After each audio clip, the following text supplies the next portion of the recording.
New Thinking Aloud is a non-profit endeavor. Your contributions to the New Thinking Aloud Foundation make a meaningful difference in our ability to produce new videos.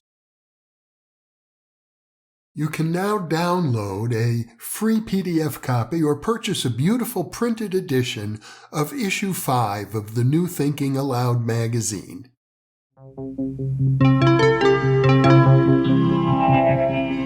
Thinking Aloud. Conversations on the leading edge of knowledge and discovery with psychologist Jeffrey Mishlove.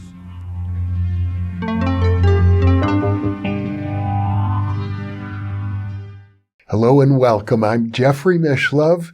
This is the fourth interview in the series on neurodiversity. Once again, I'm with Annika and Tristan. Today, we're going to be exploring the metaphysical and cosmological implications of their experience. Welcome. Thank you so much, Jeffrey. It's a pleasure to be here. Yeah, it's an honor. Thank you, Jeffrey. It's a pleasure to be with each of you. And to begin with, let's Tristan, okay, had an interest, as we talked about, in Star Trek. Yes. From childhood, I assume. Yes, from childhood. Yeah. I mean, I know I was watching Star Trek from before you were born. Yeah, I can imagine. It's been around a long time, and Star Trek indeed deals with all sorts of science fiction scenarios that involve metaphysics and cosmological implications. Even though you became an atheist, you still, I'm sure, had to ponder some of these questions as a young person. Yeah, my family were kind of Trekkies, so I was brought into it in a young age. And I loved it. It was a show about a utopian future where humanity had overcome its hurdles, its challenges, and I loved it. I loved it. It showed me not only hope, but it showed me how to conduct myself, how to be a good human being, be a good person, and how to navigate the moral and ethical challenges that we face as humanity. So it was very important to my growth as a human being. Well, you know, it's interesting now that I think about it. Gene Roddenberry, the creator of Star Trek, was actually involved in a circle created by Dr. Andrea Puharich, a parapsychologist who who I knew when he was alive. He died many years ago, but he worked with different channelers who channeled a series of entities they called themselves the Nine, and they were related to the cosmology from ancient Egypt, the 9 major deities of ancient Egyptian culture. Puharich thought he was in touch with these people and that they were also connected to UFOs, and Gene Roddenberry was part of that circle. That's amazing. That Puharich brought together back in Maine. He had a foundation up in Maine at the moment. I forget what it was called. My mentor, Arthur M. Young, who I lived with for a while I was a college student, was also part of that circle. So I'm under the impression that Roddenberry, when he went out to create Star Trek, he was somewhat inspired by that experience. That does not surprise me at all. At all. That makes perfect sense. Yeah. And yeah. At some point, I suppose, after Annika made her presence felt and known to you, you gave up your atheistic views. You realized life is larger than that.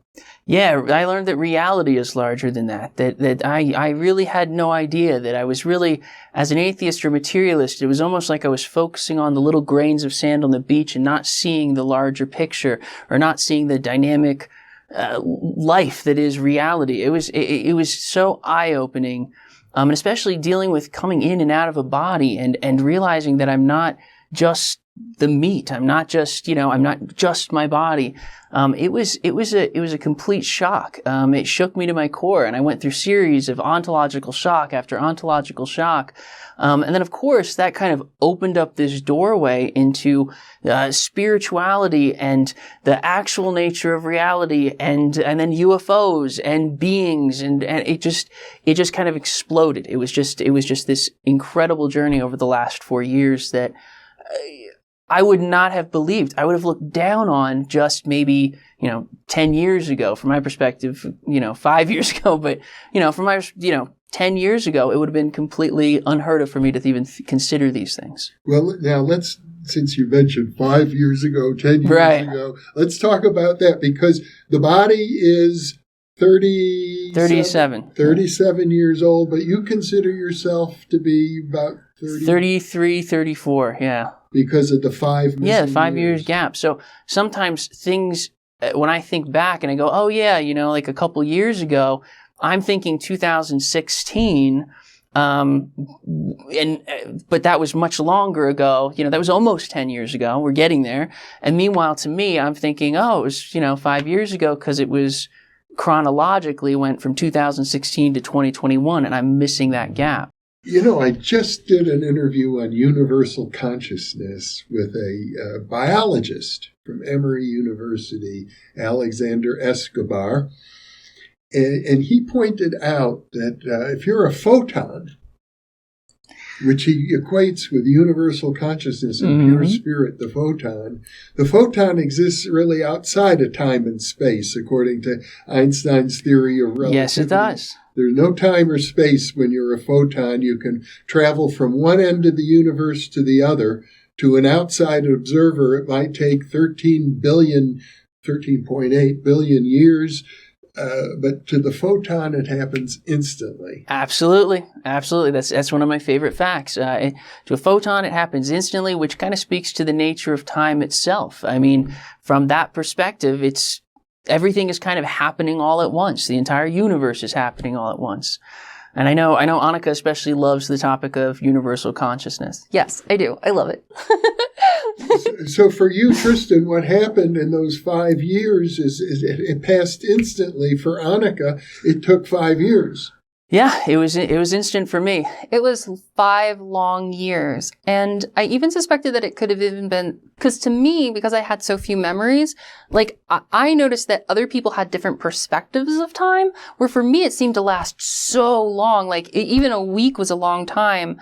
And that changed as I've gotten older. So early on, it felt like, oh my gosh, everything was so slow and it took forever. And every week was like, it felt so long. And I have that perspective now, but yeah, it was 5 long, hard years. And for me, it was just boom, done. So it might suggest that you were in a realm of pure spirit where time doesn't exist. Yeah, I've had a lot of thought into it. I mean, we're kind of aware that there's sort of a veil of unawareness, or that there's something going on with that. And I feel as though I passed beyond it. I don't know what happened to me beyond it. I don't know if I did things or if I went places. I have no idea. But, then I came back and I couldn't carry that with me, I guess, if I did have experiences. And then all of a sudden I was back on Earth, and it was 5 years later, and it was just jumping through time like Quantum Leap. I would call it a cosmological milestone in your life. Yes, definitely, definitely. And when you came back, I gather you and Annika were interested in finding some social support for, first of all, at least from Annika's point of view, or your point of view too. Yeah. You're a trans woman. Yeah. I mean, before I had the trans community, which was really nice, and they were, super supportive. And I even tried to help trans girls transition as someone who had kind of gone through the process. And, but then after Tristan came back, I was like, well, I would really like to find a support community. And at first we tried the DID community, but they're kind of going through what the beginnings of the trans community went through, where there's sort of like a gatekeeping sort of element to it. And the early trans community, and I say early from my perspective, but like it struggled with people saying, oh, you're only trans if this, you're only trans if that, you have to, and the DID community has been sort of the same way, where they say, this is DID, this is the exact how it is, and you can't have any other variation, and you have to fit within certain things. And then the community, because it's sort of so, what's the right word? Yeah, people are so judgmental towards them, and there's such a gatekeeping from the medical community as to what DID is and what these things are, that the community kind of does that to itself, and throws people out of the community that don't fit, or gets angry and says, certain people aren't. It was kind of messy. And so we ended up kind of going, all right, this doesn't seem to really fit for us. And I think eventually it will develop into something more accepting and wholesome and not in gatekeeping. Well, you have the official diagnosis. If you wanted, you could show them the psychiatric evaluation. Yes, absolutely. Absolutely. But even then, it's like the community just is, I don't know. I maybe it just needs some work. It just needs some time, but I feel for them too, because, even when doctors don't believe them, even when medical professionals are saying, oh, I think it's psychosis or it's schizophrenia, you know what I mean? It's like they deal with so much discrimination and judgment that it's kind of reflected in the community. So after that, after leaving that community, we decided, well, where do we fit in? And Tristan hadn't seen the 2017 Times article about UAPs. Yeah, that was new to me. I was blown away that there was like a UFO and it was released by the military. And I was like, that was one of the weirdest things about reality. I come back and UFOs are acknowledged. And in the 90s, it was just like this topic that I avoided because I was like, I don't know what to believe. And it sounds, hoaxy or something. I don't know. I just kind of skipped over the topic. It just didn't interest me as a scientist, as a practicalist, so I avoided it. So now here was this thing staring me in the face. And then, then it was like, okay, well, I want to kind of explore this topic. And I got interested. And then I got like super interested because we kind of went down that rabbit hole together. And that led us, that leads you on a whole journey through spirituality, through channeling, through everything. It was a journey. I might mention parenthetically the 2017 article in the New York Times was authored by Leslie Kane and Ralph Blumenthal, both of whom have been on New Thinking Aloud. I know, we're sitting in a chair of greats, so it's a little overwhelming. Yeah. So you got into what you call what is known as the experiencer community. Yeah, because we were really looking for just a sense of community or a place where people could believe us and just understand our experience. And so much of the experiencer community deals with consciousness and wanting to understand it and exploring it. And so, we eventually wandered into the subreddit, which is our experiencers. And we ended up meeting one of the admins there, and he welcomed us into the experiencer community. And sure enough, suddenly we had a community and we were able to talk with other people who've had anomalous experiences or dealing with consciousness. We even found people in our situation there who were even keeping it quiet from other experiencers because they didn't want to seem crazy to other experiencers. So they were like keeping it quiet from other experiencers, but they came to us privately and were like, hey, listen, I think we're in this situation too. And I have this. And of course, it's the same kind of thing. So even in the experiencer community, there's fear of being outcast or not being accepted or being taken as crazy. So, but the community is wonderful. It was amazing. Yeah, we can't thank the mod there, Oak, enough. He really brought us in and made us feel welcome. And it's been our community ever since. How does that community define what it means to be an experiencer? Well, I think they've been talking about it. I think that even the experiencer community in general is talking about it. And I think that it's probably they're still trying to work on it, but I don't know if it's anomalous experiences, but I think it's just I don't know. Well, I mean, you could even say that everybody's an experiencer to some degree. I know, but like, I don't know what their definition of it is. I think it's just anomalous experiences. Okay, so that's very open-ended. Yeah, very open-ended. And it includes, amongst other things, I suppose, people who feel they've had contact with non-humans. Yes, non-human intelligences. Yep. So let's start there for a moment. Have either of you had an experience that would be of that sort? Yes. And it's really funny too, because like, you know, when we came here, we hadn't really talked about that with you, but we didn't want to like seem any more crazier than we already appear, because it's like, oh my gosh, now we are kind of going into the deep end of also like non-human intelligences and contacts. But yes, we've had many experiences at this point. Many. Okay. Yeah. Well, let's share one of them with our viewers. Okay. Do you want to? It's up. Yeah, listen, you go for it. Okay. So we had an experience where we went to bed, and then all of a sudden was woken up, and there was a being at the end of the bed, and it was this tall, gray, or maybe it was so hard because it was like we woke up, we saw it, and the weird thing is that we were actually sleeping with this cover around our bed. So it's sort of like a tent that kind of goes over your bed, and we did it because we really didn't want this experience of a being maybe being at the end of the bed. Like there was just this weird feeling, and this is also another weird thing, is I've always been kind of afraid of grays. But I don't. I actually was terrified of ET as a child. So I had. Well, I can go into that later. But anyway, so the bed cover disappeared, and it was our room, and there was the being at the end of the bed, and it was like pulling on the legs, but there was we just had this primal instinct of fear. It was just like this moment of total, absolute fear, and we're like kicking and trying to get away.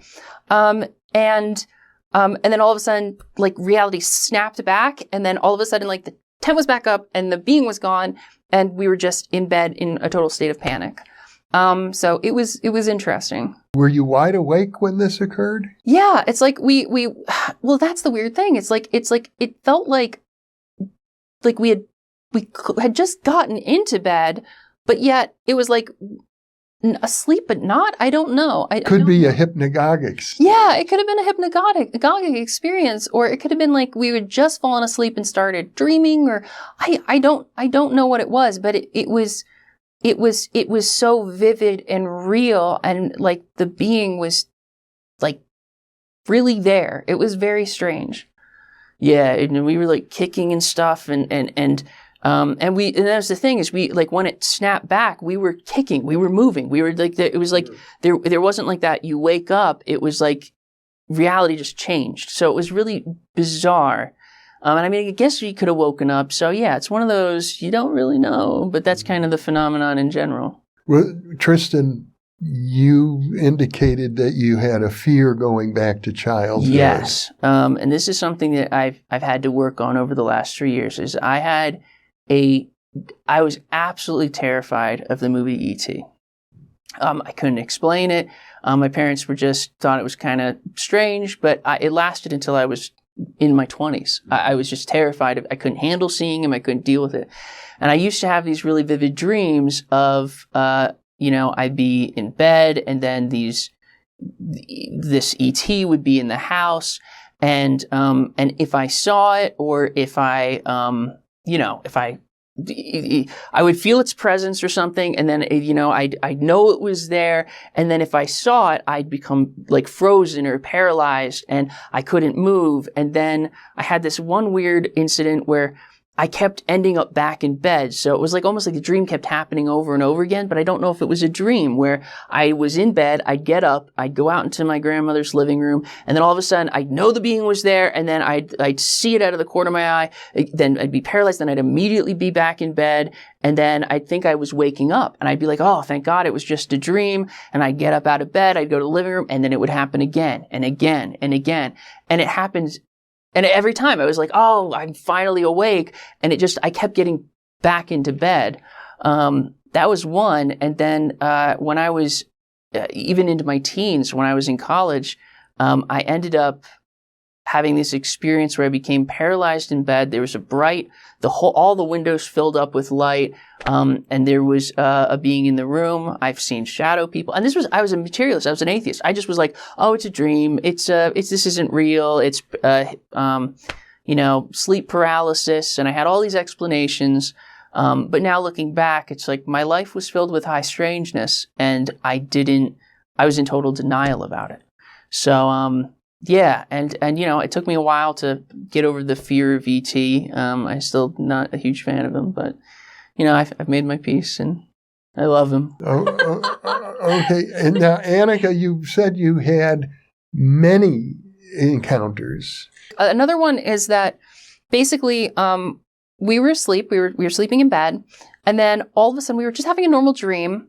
Well, actually, it wasn't that normal, because my grandmother showed up in that dream and she was telling me to just breathe. She kept saying, it's going to be okay. Just breathe. Just breathe. And I was confused because I was still in the dream mindset. And I'm like, that's not what's going on. Like, what are you talking about? What do you mean? And then all of a sudden there was just like this snap. And then I was just in darkness. I was alone. Normally I can feel Annika and I have this really weird dream, because we're sharing the dream, we're adding elements from each other's. It's so bizarre, but then I was alone. And I hadn't felt that alone since I was maybe before Annika had even entered the body. It was just me alone, isolated. And I woke up and I was terrified. I knew something had happened and I was like, Annika, are you there? Are you okay? Is everything all right? And it turns out she was having a different experience. Okay.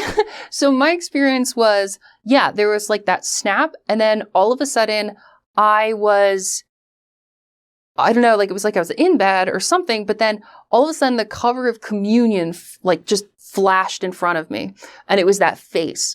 Mm-hmm. And then all of a sudden right after that, there was this, I can only describe it. It was like I want to say a download, but it was like an electrical shock of tons of information all at once. And it was just like, and then all of a sudden I couldn't handle it. It was so much that I like screamed, and then Tristan was gone. He wasn't there. I couldn't feel him. It was so bizarre, because it's like, usually I can always feel him to some degree unless he's completely left the body. And then I started to wake up, and I woke up to Tristan trying to wake me up. And I kept wanting to go back to sleep. I was like, yeah, it was just those beings. They were, and I was like totally out of it. And I don't know, looking back, it was like, I can understand it in the context of what experiencers go through, wanting to go back to sleep, not thinking there's anything wrong, that like, this is like, it's kind of contradictory behavior or something like that. And Tristan was not having any of it, and he was trying to shake me awake, and eventually he got me, like, snapped me out of it and was like, yeah, something weird happened. We have to talk about this. This is bizarre. And then we talked about it, and we were having two different experiences. And I don't even know how that would work in the brain, where he's having an isolated experience on his own, and I'm having an isolated experience on our own. And I think, if anything, that was like definitely contact with a non-human intelligence. And the precision, the psychic precision of separating us, it was just like a laser precision, separated us and gave each of us different experiences. And I can't account for that. It was bizarre. It would suggest the possibility that you are being experimented on. Experimented, I don't think that's even the right word. I would say that, if anything, it's been assistance in our spiritual growth. Okay. Because that has been the overall arching theme, is wakening up to greater and greater spiritual understanding, spiritual truths. And that's been your perspective as well. Yeah, it's, early on, like looking back at the ET stuff, it's like a very abduction feeling. It's a little hard to even go into it because it's a little... but I would say also that it was very much important for our spiritual growth and our understanding and connectiveness. Well, you're speaking about it in the past tense, but I get the impression maybe this is ongoing. Yeah, I would say it's definitely ongoing because it's shaped our relationship with reality. We now see reality for it's a living being. Everything, you and the universe are one. You're one being. Everything is one. And so reality itself is alive. And I'm not just talking about like you and me and Tristan and the audience. I'm talking about the very fabric of what you would consider space-time, what you would consider everything. It's all alive because it's you. It's you because you're God. And so like, yeah, it's been a wild journey. Well, I subscribe to that point of view. And if I recall correctly, Annika, you told me at one time you had been reading The Law of One. Yes. Yeah, I have. I really got into it. And then I even had some, and this is going to sound weird, but I've even had some contact with Ra. And I got to kind of, I've had some weird experiences with Ra, themselves, because they're a social memory complex. And that was fascinating and also important to spiritual growth. And every now and then I kind of send a message out in the universe like, hey, Ra, love you, because it is like that. It's wonderful. And I don't want to make too much of it, but the original channeler of the Law of One material and the Ra contact, Carla Ruckert, was also a colleague of Andrea Puharich. So and lots Gene of Roddenberry. Yeah. Amazing. Yeah. Yeah, and there's even stuff in Star Trek that really kind of hints at that. I think that was the thing that shocked me the most was after having all of these experiences, then looking back at Star Trek in a totally different light. Because I was like, there's no way they didn't know about these things. There's all of these concepts that they explore that I didn't even catch as a child, where I'm like, oh, they're talking about this, but they're doing it in sort of an allegorical way or symbolic way, or maybe they're doing an episode that features it, but they're not saying it implicitly. So yes, it was Star Trek is a whole nother ballgame now for me. Because it did occur to me that your experience is not so different from people who do channeling. Yeah, well, okay, so that's actually a really interesting point because in the experiencer community, we got to talk with channelers, we got to talk with mediums, and it was fascinating comparing notes because we could have conversations with them, like talk shop and be like, oh, like what happens, like sometimes the other person forgets to breathe and they're like, oh man, I hate it when the being I'm channeling doesn't know to use the lungs and all of a sudden I'm suffocating. And it's like, we suffocate each other all the time. Or the fact that one might be getting thirsty and the other one isn't aware of it. And so it was so fascinating to be able to talk about this and see how similar our experiences were. And also to talk, because that's the interesting thing. Like there's things that they don't tell anyone because it's just little tiny weird details about it. And we could talk to them about it. Mm-hmm. So yeah, it is very similar. And I think it really hints at like the nature of consciousness. So these things, channeling, mediumship, are often considered, people who are so far away from the center of society, so much on the fringes, they're completely marginalized until maybe recently people are taking a second look at it. Yeah, things are changing. Things have been changing for a while, but they seem to be changing rapidly. And that has been really nice because now we feel like we can talk about our experiences and also including the non-human intelligence element.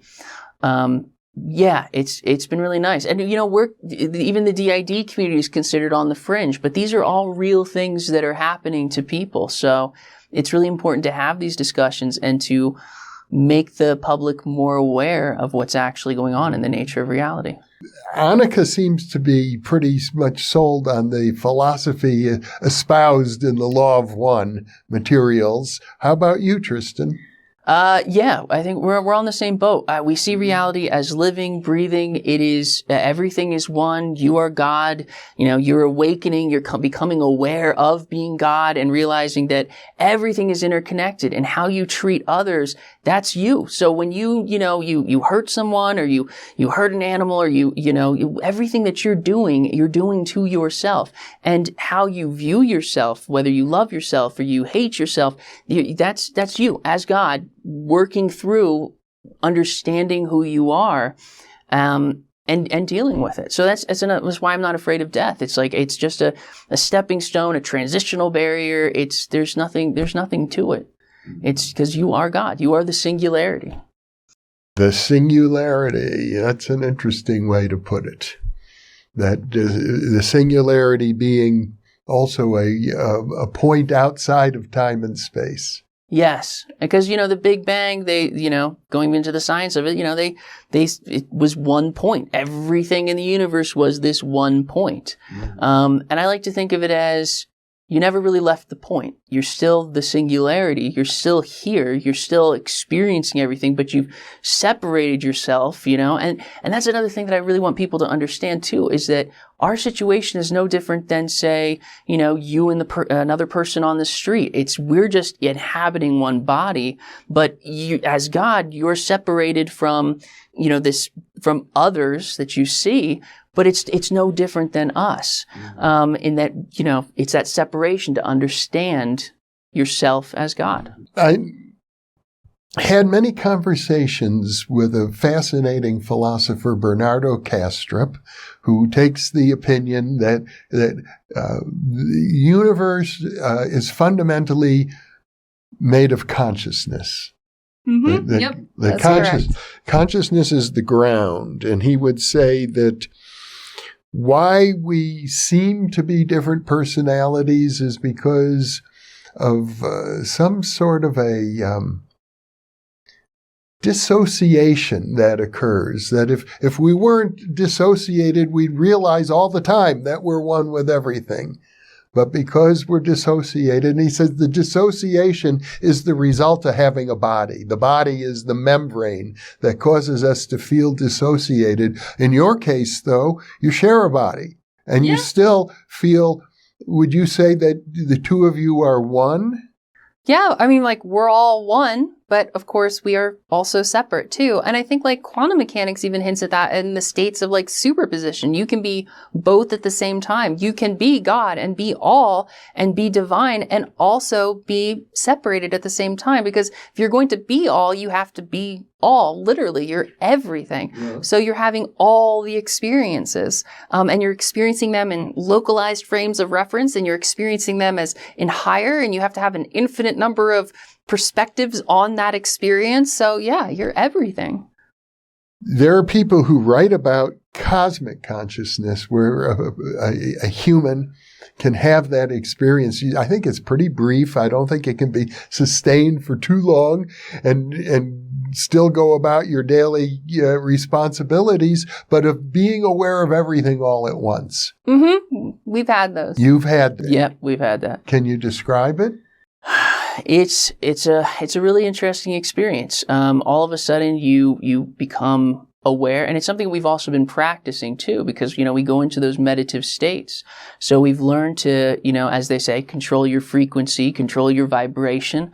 We're able to do that. And so we've pushed that further out, and we've managed to pull in that higher self kind of thing and have that greater awareness. And then you kind of go up in those vibrations, and then eventually you have that moment where you are absolutely one with everything. And it doesn't last forever, because it wouldn't be useful for your spiritual growth if it did last forever, but it is always there. It is always accessible. You are always able to access it. And at that point, Annika and I are one with everything, and we're one with each other. And there's our switches become even more fluid, and all of a sudden it just becomes more and more fluid until we become one with all. Well, it's beautifully put.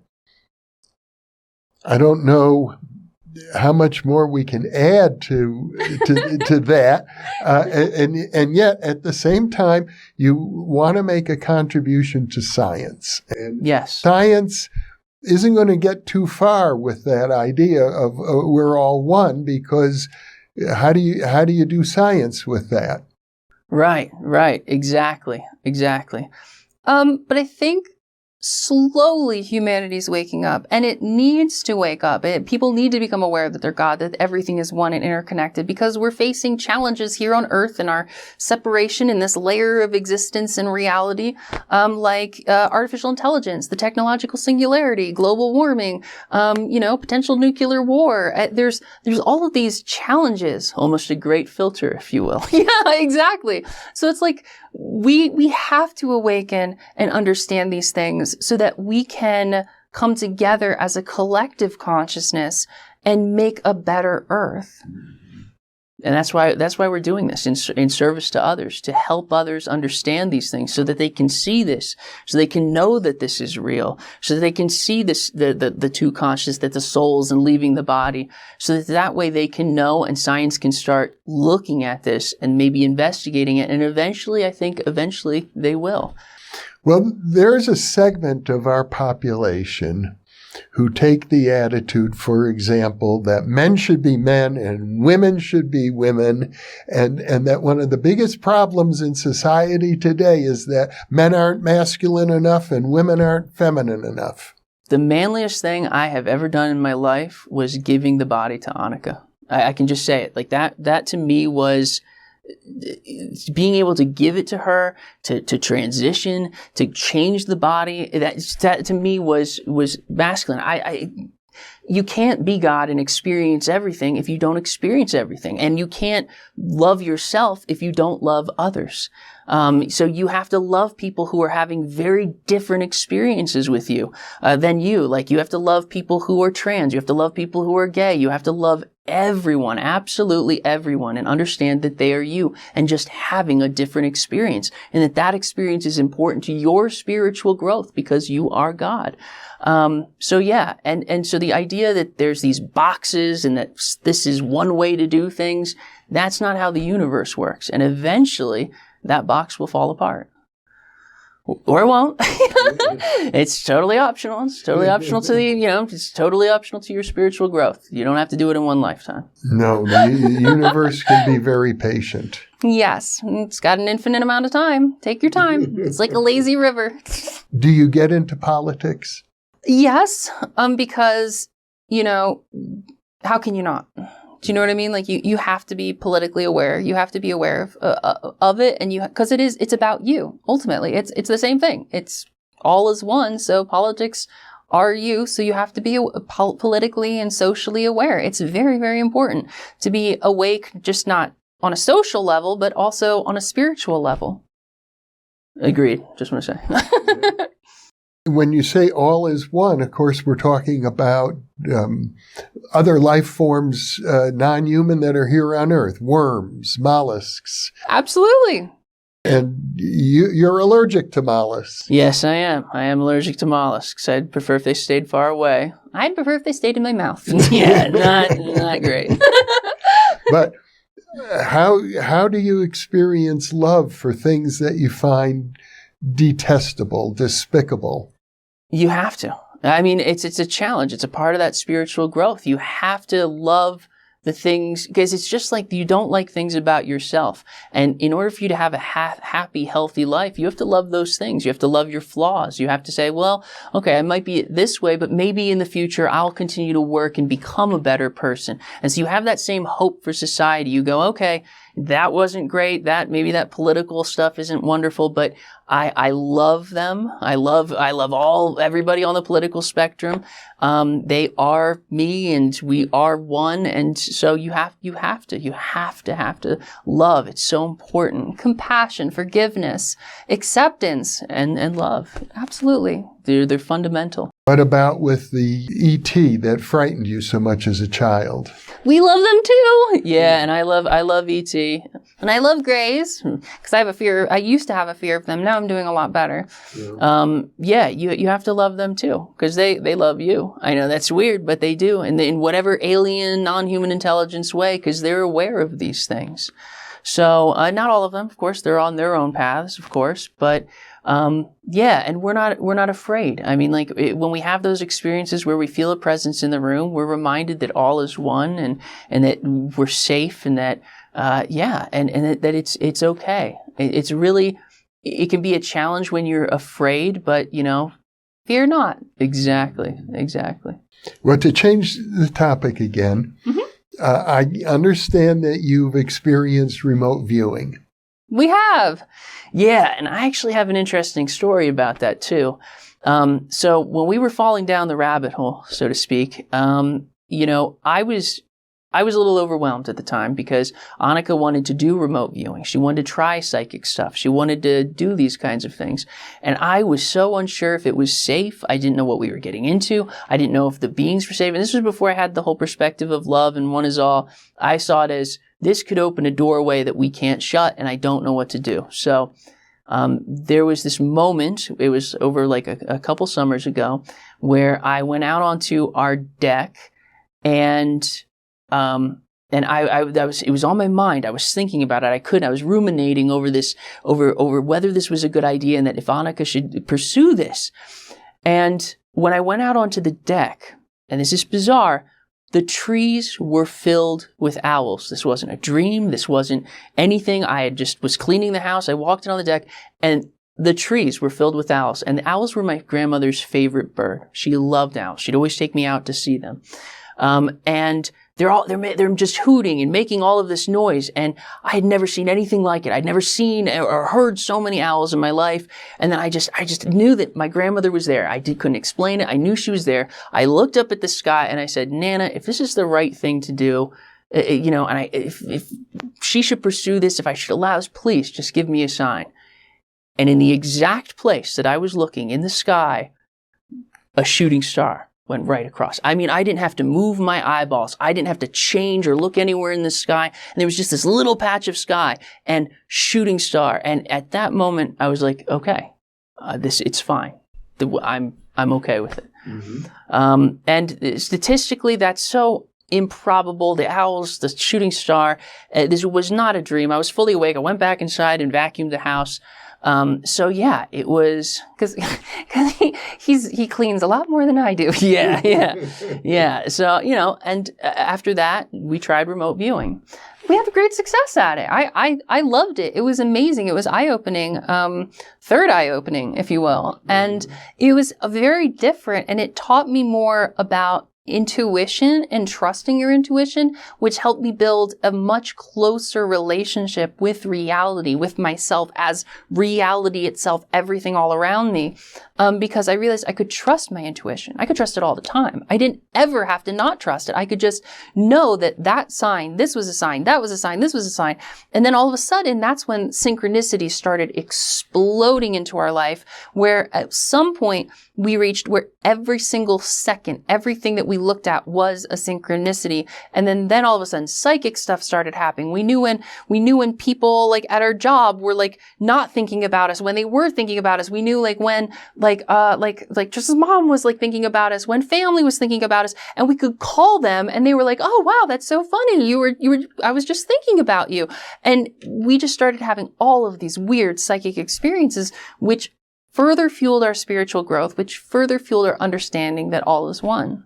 And that you can be aware of more than just yourself. Speaking of gender for a moment, you consider yourself female? Yes. Definitely. Yeah, definitely.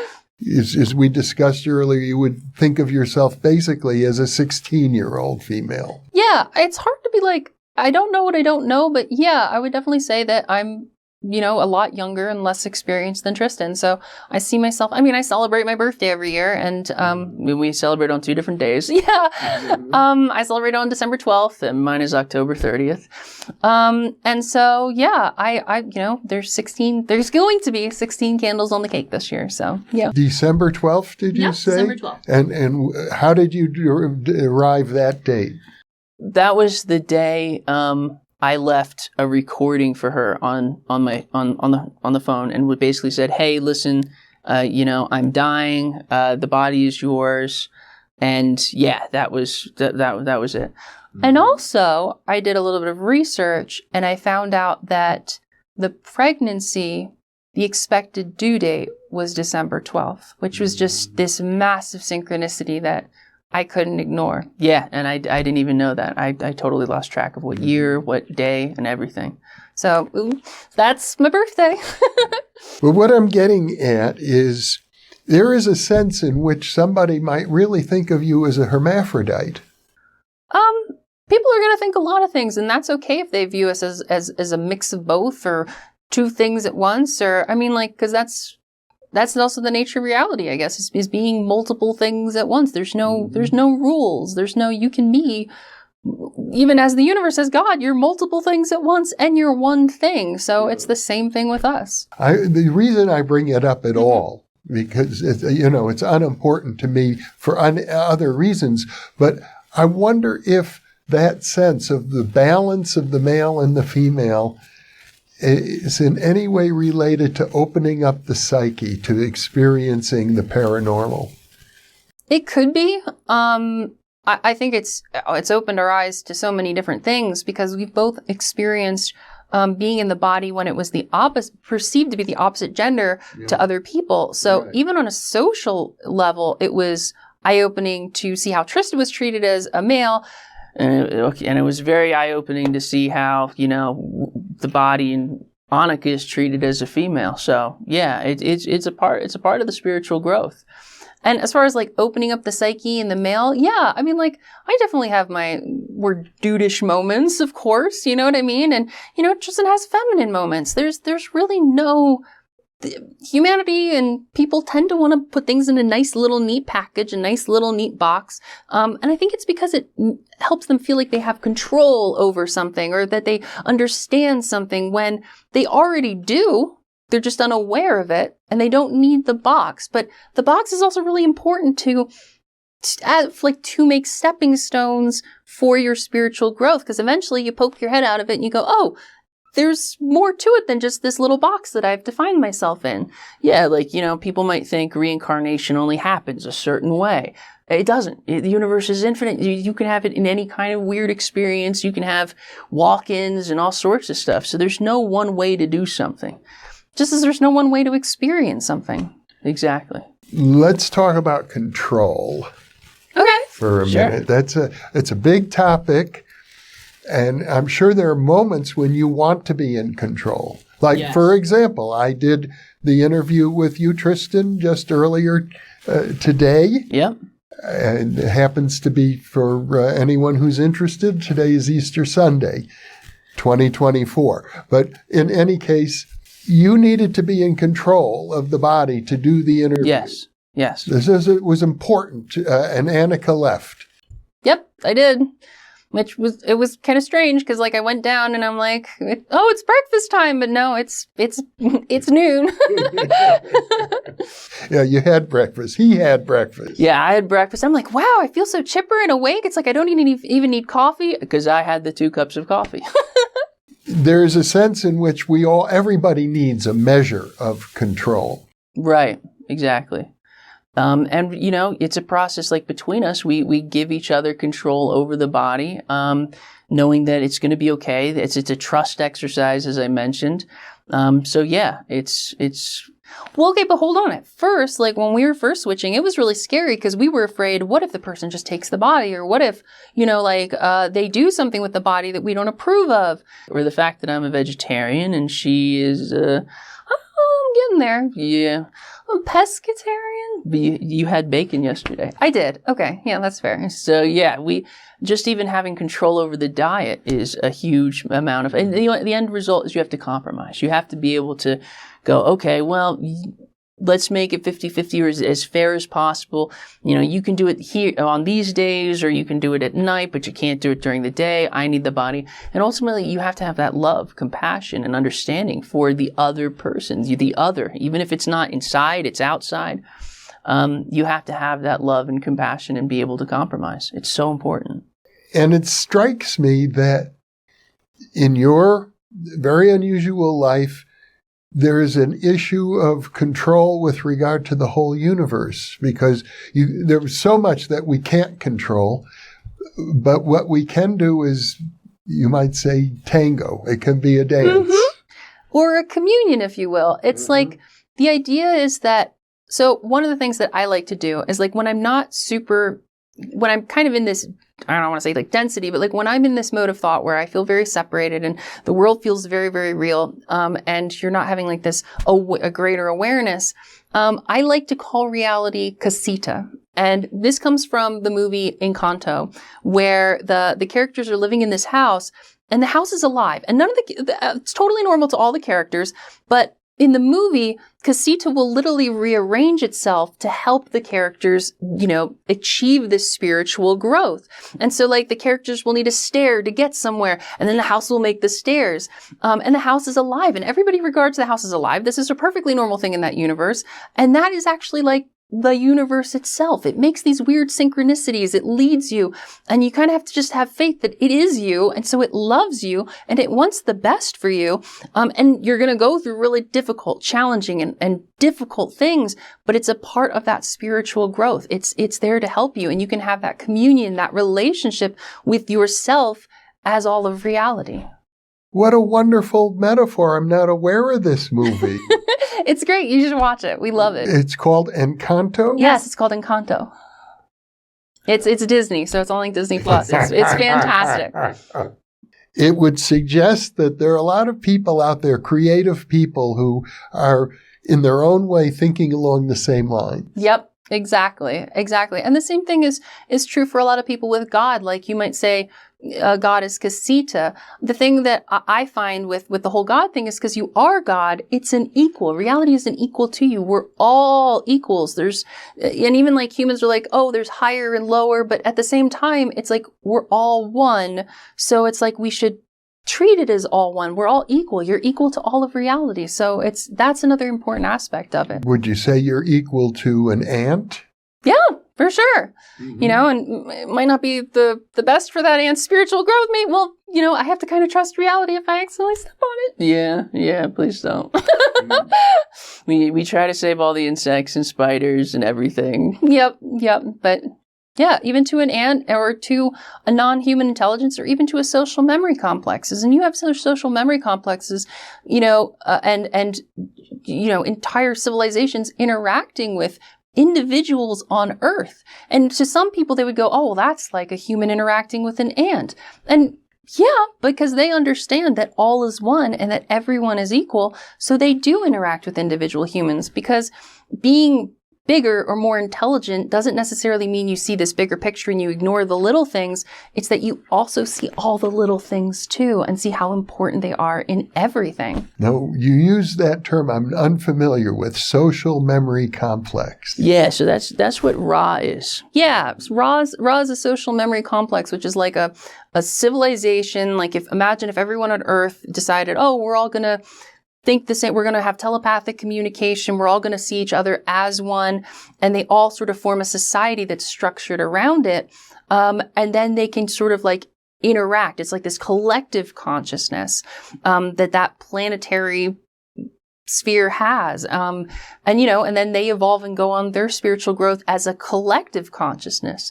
Yeah. And actually, it's a really interesting point too, because, if you have, say, DID or you're dealing with multiple souls, you can kind of consider yourself as sort of like a little social memory complex, because you're multiple souls that are united by one thing. So like if maybe we're united by Earth, maybe we're united by a country, maybe we're united by a body, and we're multiple souls in a body. And so you have to interact and have this service to others, or maybe service to self, if you so choose, relationship with each other. And you can consider yourself one. So you do hear stories of people who may be multiple souls, but they say they integrate and they become one. So that's possible too. And that could be maybe an option for people who are like us, and they want to form sort of that really tight connectedness and see themselves not as two people, but see themselves as one being. That doesn't seem to be anything that you desire. No, we enjoy this experience. Yeah, we're big fans of the experience we're having now. That might change in the future, but I don't think it's possible in this. Yeah, it might not be. Because we love each other. Yeah, we love we love our experience. We love what we're going through now. We love this. And maybe in another lifetime, who knows? And that's the other thing. You got to divorce yourself from expectation. Yeah, just go with the flow and see where it takes you. Well, what a wonderful experience it has been for me to get to know you better. Thank you. Yeah, it's been an honor. I feel honored as well. And I'm very delighted to welcome you into my home and into my studio and to share your wisdom, which I think it is really hard-earned wisdom with our viewing audience, with the New Thinking Aloud audience, and hopefully with the larger scientific community as well.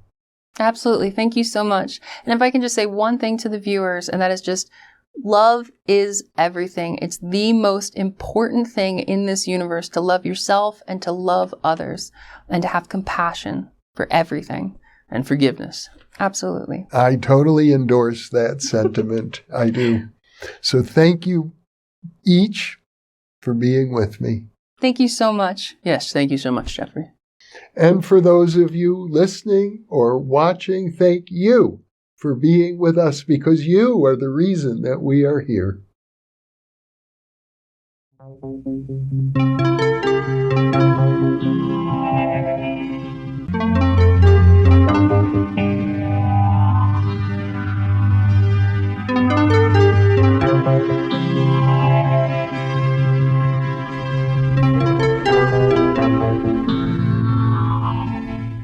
Book 2 in the New Thinking Aloud Dialogues book series is a tribute to parapsychologist Russell Targ, celebrating his 90th birthday. New Thinking Aloud is a non-profit endeavor. Your contributions to the New Thinking Aloud Foundation make a meaningful difference in our ability to produce new videos.